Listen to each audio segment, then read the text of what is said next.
भारत के कॉर्पोरेट जगत में इतना बड़ा बवाल शायद ही कभी खड़ा हुआ होगा। टाटा ग्रुप के चेयरमैन पद से हटाए जाने के 2 दिन बाद साइरस मिस्त्री ने पलटवार किया। उन्होंने एक धमाकेदार मेल बोर्ड निदेशकों को भेजा है। इसमें साइरस ने सीधे रतन टाटा पर हमला किया है। इतना ही नहीं, साइरस ने खुद को निकाले जाने और ग्रुप के कामकाज के तरीकों पर सवाल उठाए हैं। मेल में कई गंभीर आरोप हैं। साइरस ने यहां तक कहा कि ग्रुप में कई गलत फैसले किए गए जिनसे 18 अरब डॉलर के नुकसान की नौबत आई। साइरस ने कहा कि उन्हें कभी भी आजादी से फैसले नहीं लेने दिए गए और अब नाकामी का गलत आरोप लगाया गया है, जो कि गलत है।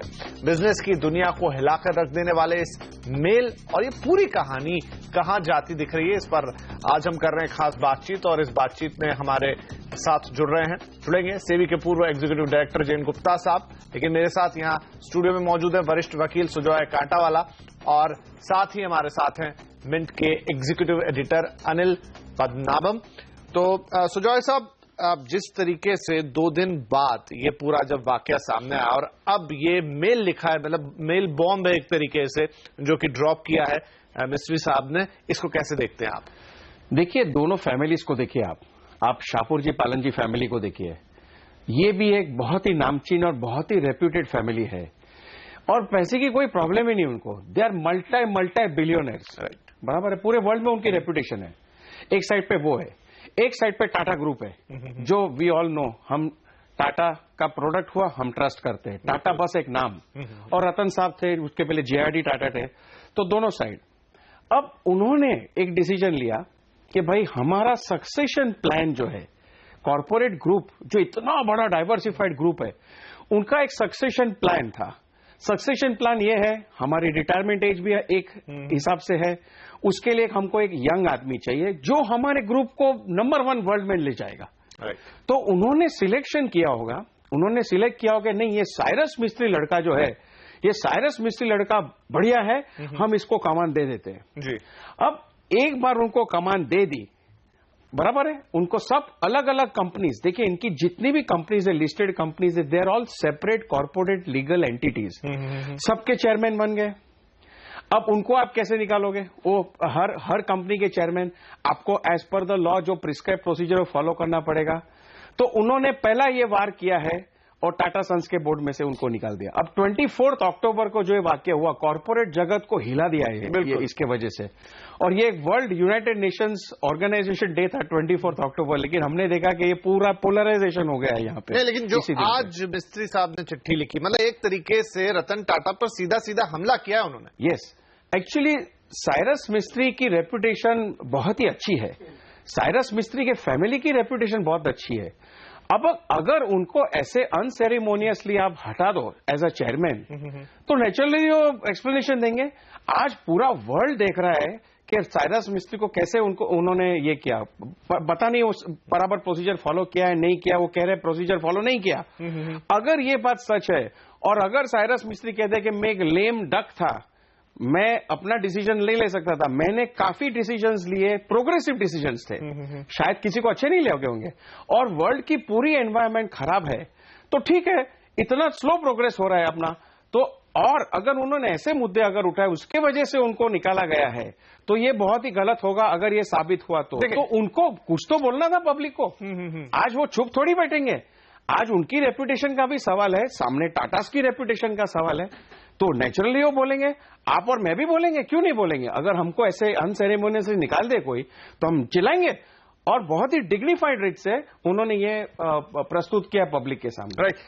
कल मैं हरीश साल्वे साहब को सुन रहा था जो वकील हैं टाटा सन्स के लिए, और तो उन्होंने ये कहा, या उनकी बातों से मुझे लगा कि जो टाटा को शिकायत थी, या जो रतन टाटा साहब को, कि कंपनी की एक लीगेसी है, हमने बहुत सारे बिजनेस एक्वायर किए। बिजनेस जब आप लेते हैं उनमें घाटा भी होता है, यही बिजनेस है कि आप घाटा होगा, आपकी कंपनियों में पैसे डूबेंगे, आप फिर से, और आपके कुछ बिजनेस बहुत मरी हुई स्थिति में होंगे। लेकिन उनका कहना था कि उनको जिंदा करना, उनको दोबारा खड़ा कर देना, ये होना चाहिए जज्बा, ना कि आप उन्हें राइट ऑफ करते चलें और एक के बाद एक बंद कर दें। तो ये उनकी दलील थी। आज इन्होंने कहा कि कई तरह की दिक्कतें थी, आपने ग्रुप को बिल्कुल कर्जे में डुबो दिया था, आपके सिर्फ 2 एक्विजिशन को छोड़ के बाकी सब घाटे में थे। देखिए, परसों सोली सौरभ जी और मैं शो पे थे और हम दोनों ने कहा कि ये मैटर ऐसी है, इतने रेप्यूटेड 2 ग्रुप्स है, कोर्ट में नहीं जाना चाहिए मैटर, ये मैटर ऐसे सुलझना चाहिए। यहाँ पर सुजय साहब, मैं एक ब्रेकिंग न्यूज, क्योंकि आप भी पढ़ पा रहे हैं, स्क्रीन पर आ चुकी है, जो आप भी अभी बात कर रहे थे कि ये खबर निकल कर आ रही है कि बोर्ड ने मिस्त्री को जिस तरीके से हटाया है वो पूरी तरीके से लीगल है, पूरी तरीके से जो नियम कानून है उसके मुताबिक है, और यहां पर कोई भी किसी तरह की कोताही नहीं बरती गई। ये खबर अभी अभी आ रही है, आपके स्क्रीन पे फ्लैश भी हो रही है कि बोर्ड के पास मिस्त्री को हटाने के अधिकार थे। हालांकि सूत्रों से यह खबर लेकिन यही निकल कर आ रही है कि बोर्ड के पास पूरी ताकत थी कि वो उन्हें हटाएं, और यहां किसी प्रकार के किसी नियम का उल्लंघन नहीं किया, और कोर्ट अगर मांगेंगे तो वो दस्तावेज भी उनको सौंप दिए जाएंगे। तो ये सुजय साहब, ये खबर निकल कर आ रही है। अच्छा, जो पूरा कंपोजिशन है, मैं फिर से अपने उस सवाल पे लौटूंगा, लेकिन अगर ये खबर आई है तो इस पर बात कर लेते हैं कि जिस तरीके से 66% तो टाटा सन्स के पास ही है, उनके पास अधिकार था कि वो 3 डायरेक्टर ऐसे अपॉइंट करें जो डायरेक्टली वो अपॉइंट कर सकें। और मैंने एक और चीज पढ़ी आज कहीं, क्योंकि इतना ज्यादा लिखा पढ़ा जा रहा है इस पूरे मैटर के ऊपर, कि जब मिस्त्री साहब अपॉइंट होने वाले थे 2012 में, उससे ठीक पहले जो आपकी एक बोर्ड मीटिंग बुलाकर, एक जनरल तुरंत मीटिंग बुलाकर ये कुछ क्लॉज लिख दिए गए थे कि आगे आने वाले समय में आप चेयरमैन को कभी भी हटा सकते हैं। अच्छा, दूसरा, ये सिर्फ दूसरा मौका है पूरे टाटा के 150 साल के इतिहास में जब टाटा ट्रस्ट के चेयरमैन अलग हैं और टाटा ग्रुप ऑफ कंपनीज या टाटा सन्स का चेयरमैन अलग है। पहले एक बार तब हुआ था जब जेआरडी थे और रतन थे, तो चलिए वो बात अपनी जगह थी, लेकिन आज आउटसाइड ऑफ टाटा फैमिली एक आदमी जो टाटा सन्स का चेयरमैन था और दूसरा टाटा ट्रस्ट का, जिसके पास 66% हिस्सा है, और एक क्लॉज भी डाल दिया गया कि कभी भी हटाया जा सकता है। तो क्या पहले से ही कहीं दिमाग में चीज थी? हाँ, क्योंकि सक्सेशन प्लान जब एक कंपनी बनाती है और अगर कोई दूसरा टाटा अवेलेबल नहीं है और अगर आप इंटरएग्नम पीरियड में सोच रहे हो कि नहीं भाई हमको एक स्टॉप गैप अरेंजमेंट करना है, अगर ये उनका मकसद था, दैट्स वाई वो लोग ने ये 3-4 क्लॉजेस लगा दिया कि भाई हम हटा सकेंगे बिकॉज हमारा मेजोरिटी स्टेक होल्डिंग है, हम इसको हटा लेंगे, दोनों जो ट्रस्ट है उनकी। अगर ये साबित हुआ कि ये पहले से ही उनको आशंका थी कि नहीं भाई हम थोड़ा टाइम के लिए एक नॉन टाटा ट्राई कर लेते और बाद में कोई टाटा आ गया, कोई दूसरा आ गया तो हम लोग करेंगे, तो ये इसमें कोई प्रॉब्लम नहीं है, क्योंकि वो लोग हमेशा यही सोचेंगे कि हमारा सक्सेशन प्लान बराबर होना चाहिए। लेकिन मैं दूसरे मुद्दे पे हूं, मैं ये मुद्दे पे हूं कि पावर जरूर था लेकिन पावर बराबर एक्सरसाइज हुआ कि नहीं। देखिए, साइरस मिस्त्री जो फैमिली से आते हैं वो बहुत ही बिजनेस में आगे पहुंचा हुआ परिवार है, वो खुद भी बहुत एजुकेटेड और सोबर आदमी है, तो इसलिए उनको सिलेक्ट किया गया था। अब अगर वो थोड़े स्टेप्स लेते हैं कंपनी के हित में, चलो ठीक है, कभी क्लिक हुए नहीं हुए, तो क्या आप ऐसे उनको रिमूव कर सकते हो? ये इश्यू है, ये इश्यू सबके सामने आ रहा है कि टाटास की जो एक छवि थी वो ट्रांसपेरेंट की, वो क्या इससे धूमिल होती है? और भी बहुत सारी ऐसी चीजें जो शायद अब टाटा ग्रुप की छवि को धूमिल करे। जैन गुप्ता साहब हमारे साथ जुड़ गए। जैन गुप्ता साहब, ये जो आज लेटर बॉम्ब पटका है मिस्त्री साहब ने, इसमें कोई बड़े गंभीर आरोप हैं। उसमें से एक जो ये है कि 22 करोड़ का जो हेरफेर हुआ है यहां पर एयरलाइंस मामले में, जो एयर एशिया के साथ उन्होंने डील की थी 22 करोड़ रुपए का, उसमें मामला कुछ काला पीला है और ये सीधा सीधा कॉर्पोरेट गवर्नेंस का इशू बनता है। तो ये तो एक बात हुई, लेकिन दूसरा सवाल उस पर ये उठता है कि मिस्त्री साहब ने जब वो देख ही रहे थे कि कॉर्पोरेट गवर्नेंस का इशू है, तो आज उसको क्यों लेकर सामने आए जब उन्हें बाहर कर दिया गया है? क्या ये भी एक सवाल उठेगा?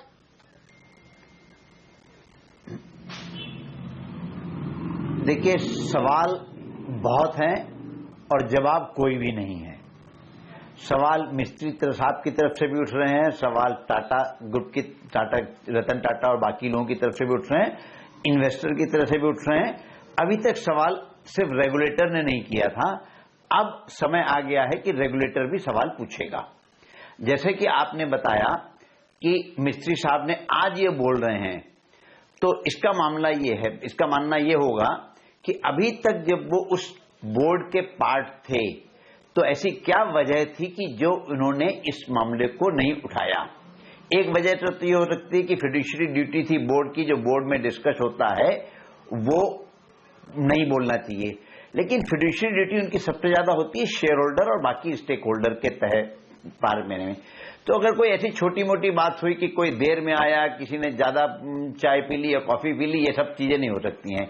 लेकिन जो इशू है, अगर आप इस लेटर को देखें तो लेटर का सेकंड पैरा में बोलता है कि I am writing this letter to the board to emphasise the total lack of corporate governance and point out the failure of the part of the director to discharge their fiduciary duty. अब यहाँ पे सबसे बड़ा सवाल आता है कि क्या ये जो डायरेक्टर थे ये रोजमर्रा के सड़क पे चलने वाले डायरेक्टर थे? ऐसा तो नहीं है। ये सारे डायरेक्टर नामी गिरामी लोग थे जो बहुत अच्छी एजुकेशन पाए हुए हैं, बहुत अच्छी पोजीशन पे रहे हैं। तो अगर वो डायरेक्टर अगर हमको फेल कर देते हैं, इन्वेस्टर को फेल कर देते हैं, रेगुलेटर को फेल कर देते हैं, उनकी सब ड्यूटी फेल कर देते हैं, तो हमें किससे उम्मीद होनी चाहिए? कि अब आप देखिए कि सत्यम में एक केस हुआ था, हालांकि यहां पे फ्रॉड वाला कोई बात नहीं है, तो मैं ये बोलना चाहूंगा फ्रॉड का इशू नहीं है, लेकिन सत्यम में भी बहुत हाई फाई बोर्ड था और बोर्ड ने इन्वेस्टर्स को, रेगुलेटर्स को और सारे स्टेक होल्डर्स को पूरा फेल कर दिया। यहां पे भी फेल कर दिया। यहां पे सबसे ज्यादा बड़ा इशू जो मुझे ये लग रहा है कि ये डायरेक्टर्स किसके हित में काम कर रहे थे? क्या वो एक इंडिविजुअल के हित में काम कर रहे थे या अपने हित में काम कर रहे थे या स्टेक होल्डर के हित में काम कर रहे थे? मैंने कहीं पढ़ा, इसमें थोड़ा सा जिक्र ये भी है कि एक बोर्ड मीटिंग के दौरान बोर्ड मीटिंग के दौरान 2 डायरेक्टर जो थे वो उठ के बाहर गए थे और बोला जाए मिस्त्री साहब का आरोप यह है कि वो रतन टाटा से डायरेक्शन लेने गए थे। तो ये तो एक बहुत सीरियस इशू है कि आप देखिए यूएसए में क्या हुआ था कि एक बोर्ड मीटिंग के तुरंत बाद रजत गुप्ता साहब ने अपने एक दोस्त राजरत्नम को फोन किया था, वो इतना बड़ा इनसाइडर ट्रेडिंग का केस बन गया था। यहां पे तो बोर्ड मीटिंग से 2 घंटे के लिए चले गए, रतन टाटा से कंसल्ट करके आए। तो ये सब इशू जो हैं ये सबसे ज्यादा छवि धूमिल करता है जो डायरेक्टर थे उनकी खुद की और पूरे टाटा ग्रुप की और पूरे बोर्ड की, इंक्लूडिंग मिस्टर मिस्त्री, बिकॉज मिस्टर मिस्त्री और मिस्टर मिस्त्री शांत रहे। लेकिन ये सब जो मैं कह रहा हूं ये इस बेस पे कह रहा हूं कि जो मिस्टर मिस्त्री ने लेटर लिखा हुआ है उसमें तथ्य है। अगर ये सब तथ्य नहीं है तो ये सब बेकार का डिस्कशन है। अनिल पद्मनाभम भी पहला मानना हमारे यह कि जो मिस्टर मिस्त्री ने लिखा है, अगर हम मिस्टर मिस्त्री जी बिल्कुल मैं आता हूं आपके पास। अनिल पद्मनाभम भी जुड़े हमारे साथ। पद्मनाभन साहब, तो ये पूरी बात तो उठ ही रही है कि गंदी लड़ाई हो गई है। जिस तरीके से उन्हें निकाला गया, अब उन्होंने पलट के जवाब दिया, बहुत बड़े बड़े आरोप लगा दिए उन्होंने कि ढंग से कुछ हो ही नहीं रहा था इस ग्रुप के अंदर। 18 अरब डॉलर का नुकसान की उन्होंने बात कही है ग्रुप को, जो पुराने पिछले फैसले लिए गए। यानी उन्होंने रतन टाटा की जो पूरी लिगेसी है, उन्होंने जो बिजनेस किया 20-22 साल तक, उस पर सवाल उठा दिए। आप क्या कहेंगे कि ये अब थोड़ा गंदा हो चला है?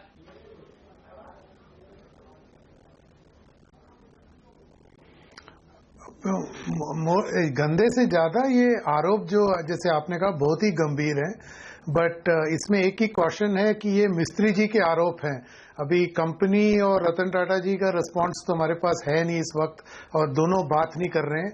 लेकिन ये जो इन्होंने जो आरोप लगाए हैं बहुत ही गंभीर हैं। ये कॉर्पोरेट गवर्नेंस के हमसे पहले जो विशेषज्ञ बोल रहे थे, ये बहुत ही अहम सवाल उठाए हैं। अगर ऐसा हुआ तो इन पे एक छानबीन तो मतलब जरूर होना चाहिए। और दूसरा है कि ये कहानी की शुरुआत है, मतलब अब तो ये मतलब बाहर उभर के आया है।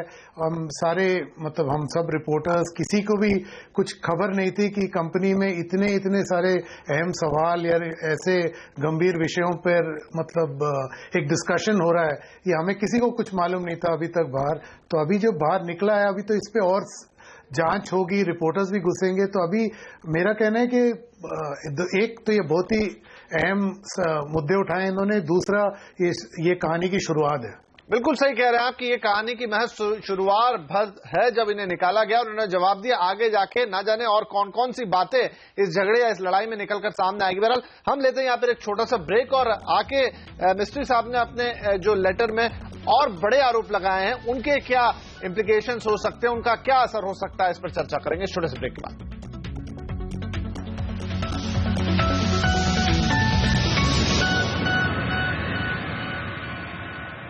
तो यहां पर साइरस मिस्त्री ने अपने निकाले जाने के 2 दिन बाद एक तरीके से बम पटक दिया है लेटर के रूप में। यहां पर हमारी चर्चा उस पर जारी है। सुजॉय कांटावाला, मुझे ये बताइए कि आप यहां पर उन्होंने कहा कि लैम डक चेयरमैन थे, तो क्या हम ये माने कि वो चेयरमैन बन गए थे लेकिन 4 साल से रतन टाटा की कंपनी चला रहे थे, निर्देश उन्हें ऊपर से ही मिल रहे थे? देखिए, रतन टाटा एक बहुत बढ़िया पेड़ है, एक बैनियन ट्री है जो हमेशा रहेगा, तो वो हमेशा वॉच करता रहेगा, भले वो रिकॉर्ड पे नहीं है। तो शायद साइरस मिस्त्री को ये घूंघट सी हो रही थी, एक सफोकेशन हो रहा था कि भाई मैं एक चेयरमैन हूं, और ये जिन्होंने कहा कि वो लेम डक थे, तो that means who was running the companies. Ultimately कौन चला रहा था ये सब कुछ? और हम जैसे शेयर होल्डर जो देखते सिर्फ टाटा का नाम, अभी क्या समझे हम लोग? ये पब्लिक तो वही सोचा। इसलिए साइरस मिस्त्री ने बहुत अच्छा किया है कि उन्होंने आके उनका एक्सप्लेनेशन पब्लिक के सामने रख दिया। यहां पर एक इंपॉर्टेंट बात कांडावाला साहब की, टाटा सन्स के चेयरमैन से तो वो हट गए, लेकिन जो इंडिविजुअल कंपनी के भी वो चेयरमैन है, तो क्या टाटा सन्स के चेयरमैन से हटने से वहां पे भी दावेदारी खत्म हो गई या उसमें कुछ लीगल अड़ंगा है? वो आज भी चेयरमैन है।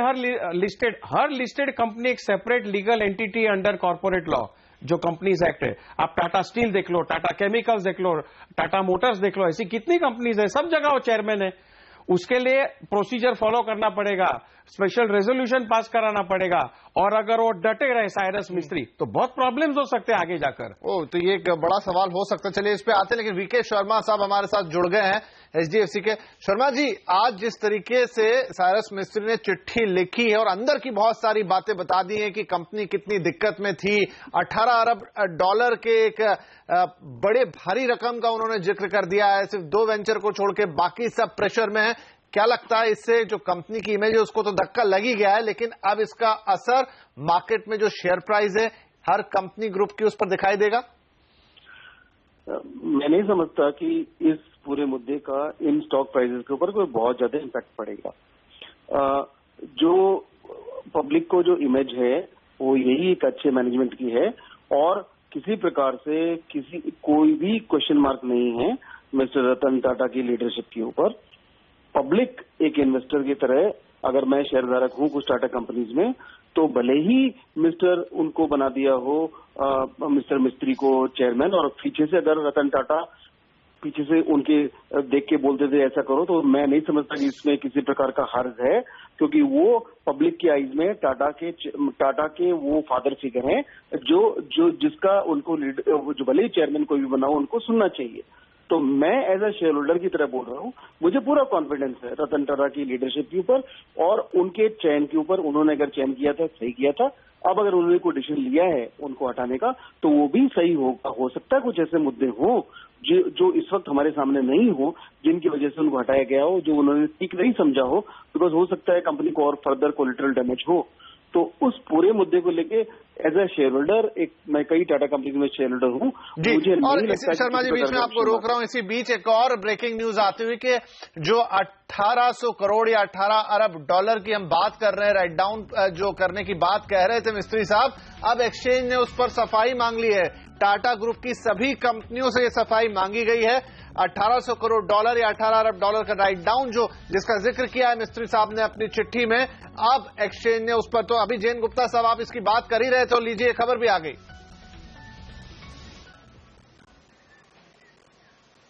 हाँ जी, देखिए ऐसा है कि मैं भी शर्मा जी की बात सुन रहा था। देखिए जो इन्वेस्टर होता है वो मार्केट में जो प्राइस होता है शेयर का, उसके कई फैक्टर होते हैं। तो टाटा ग्रुप का हिस्टोरिकली जो है कॉर्पोरेट गवर्नेंस का प्रीमियम मिलता था उनको। अगर आप देखें तो उनकी जो कंपनियां हैं वो मार्केट में चाहे परफॉर्मेंस उनकी मार्केट के बाकी कंपटीटर से अच्छी ना हो अर्निंग के हिसाब से, ईपीएस के हिसाब से, बट उनका प्राइस उनको ज्यादा मिलता था क्योंकि कंपनी को, इन्वेस्टर को विश्वास होता था कि कॉर्पोरेट गवर्नेंस के मामले में टाटा बाकी सब कंपनियों से हट के हैं, तो उनको प्रीमियम मिलता था। और अब जो ये आज लेटर आया है, अगर इसको टाटा ग्रुप इफेक्टिवली काउंटर नहीं करता है, इसके हर चीज को निगेटिव नहीं करता है, तो लॉन्ग टर्म में जाके जो टाटा ग्रुप को गवर्नेंस प्रीमियम मिलता था वो गवर्नेंस प्रीमियम कम हो जाएगा। क्योंकि अगर इसमें सच्चाई है तो गवर्नेंस प्रीमियम कम होगा। अगर टाटा ग्रुप इसको इफेक्टिवली काउंटर करता है तो अपनी पोजीशन को मेंटेन करेंगे। जो बाकी बात है जो यहाँ पे आ रहा है कि लॉस है, ये डेट है, ये सब इंडियन होटल ने बेचा है, ये सब तो ऑलरेडी पब्लिक डोमेन में है, तो उसका कोई फर्क नहीं पड़ने वाला है। हम लोगों ने अपनी एक रिपोर्ट निकाली थी इंडियन होटल के बारे में, तो आज जो मिस्त्री साहब ने लिखा है उन्होंने वो कंफर्म कर दिया जो हमने इशू रेज किए थे। तो ये सब इश्यूज तो पब्लिक डोमेन में है, तो इन इश्यूज की वजह से शेयर प्राइस पे फर्क नहीं पड़ेगा। शेयर प्राइस पे फर्क पड़ेगा कि जो टाटा की छवि खराब होगी अगर वो इसको इफेक्टिवली कंट्रोल नहीं करते हैं।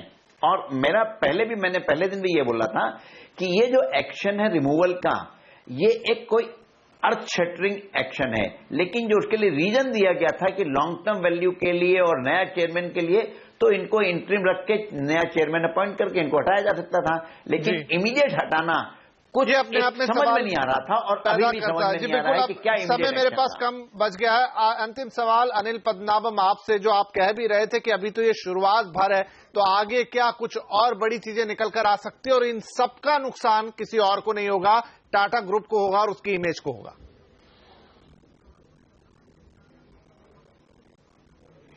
नुकसान अगर टाटा ग्रुप या इनको हुआ तो देश को भी नुकसान होगा। ये कोई छोटा मोटा कंपनी नहीं है, ये बहुत ही दिग्गज कॉर्पोरेट वर्ल्ड का बहुत बड़ा दिग्गज है और रतन टाटा जो है उसमें उससे एक ही टाइप के दिग्गज हैं। तो ये जो सवाल उठाए गए हैं बहुत ही अहम सवाल उठाए गए हैं और ये भारत पे के छवि पर भी इसका रिफ्लेक्शन होगा। अगर इसका, जैसे इन भाई साहब ने कहा कि इन मसलों का अगर ये ठीक तरीके से जवाब ना दे, ना कंपनी ना रतन टाटा, तो मतलब ये छवि बिगड़ती जाएगी। तो ये आप नुकसान सिर्फ फाइनेंशियल नुकसान ही मत देखिए, मतलब जितना जो हमारा डैमेज जो अदर टर्म्स में होगा वो भी बहुत इंपॉर्टेंट है, बहुत ही अहम है। तो जैसे मैंने कहा कि ये अभी तो शुरुआत है, इसमें और भी गंभीर इन्वेस्टिगेशन चाहिए, मतलब डीप इन्वेस्टिगेशन चाहिए कि हुए कैसे, ये निर्णय हुए कैसे ऐसे बोर्ड में, मतलब यहाँ बहुत इंडिपेंडेंट डायरेक्टर्स हैं, ये एनालिस्ट लोग हैं। अब हमने माइनॉरिटी शेयर होल्डर्स की तो चर्चा ही नहीं की इस डिबेट पे, तो उनका नुकसान होगा तो उनका होगा सबसे ज्यादा। नहीं, बिल्कुल सही कह रहे हैं आप कि ये जो चर्चा है ये 20 मिनट या आधे घंटे में नहीं हो सकती, लेकिन अगर हम इस समय की थोड़ी बाध्यता ये माने कि अभी शुरुआत भर है, एक तरफ उन्हें निकाला गया मिस्त्री साहब को, आज उन्होंने गंभीर आरोप लगाया और इन आरोपों से निकल कर आ रहा है कि कितनी चीजें आपस में उलझी हुई हैं। निश्चित तौर पे आने वाले दिनों में इन सबके जवाब शायद जानने जरूरी होंगे और जैसा मैंने कहा कि इन सबका असर इस कंपनी पे पड़ेगा, उसकी साख पर पड़ेगा, लोगों के भरोसे पर पड़ेगा और शायद आखिर में जैसा अनिल पद्मनाभम कह रहे थे कि इस देश पर भी पड़ेगा। फिलहाल इस चर्चा को यहीं समाप्त करेंगे। आप सभी का हमारे साथ शामिल होने के लिए शुक्रिया, लेकिन जाते जाते आपको कुछ सुना देते हैं। टाटा एलेक्सी, टाटा ग्लोबल बेवरेजेस, कई स्टॉक्स में आपके इस ग्रुप में अच्छे इन्वेस्टमेंट रहे।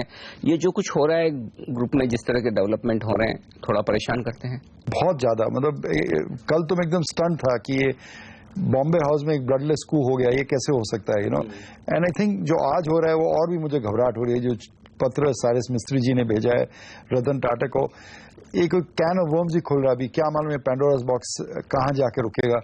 आई थिंक ग्रुप ने एक और चीज मेरे हिसाब से बहुत गलत की, that in terms of corporate governance, is when Mistry was removed, which is fine, which is corporate democracy at work. They owed the public an explanation कि why was this happening, what is the reason it was happening. भाई आपने इतनी बड़ी group जो 5 लाख करोड़ का sales है, $100 billion sales है, you just sent a press release and we are all speculating without having any basis, which is actually detrimental to stockholder value. They should come out and say what are the reasons they removed Cyrus Mistry. I think they owe the public a press conference. It is not in the best interest of Tata. जी, तो रमेश दमानी साहब भी यही कहते हुए जो सारे concern अभी इस पूरी चर्चा में हमने उठाए, तो चलिए फिलहाल इस चर्चा में इतना ही, लेकिन आप बने रहिए CNBC आवाज के साथ। नमस्कार।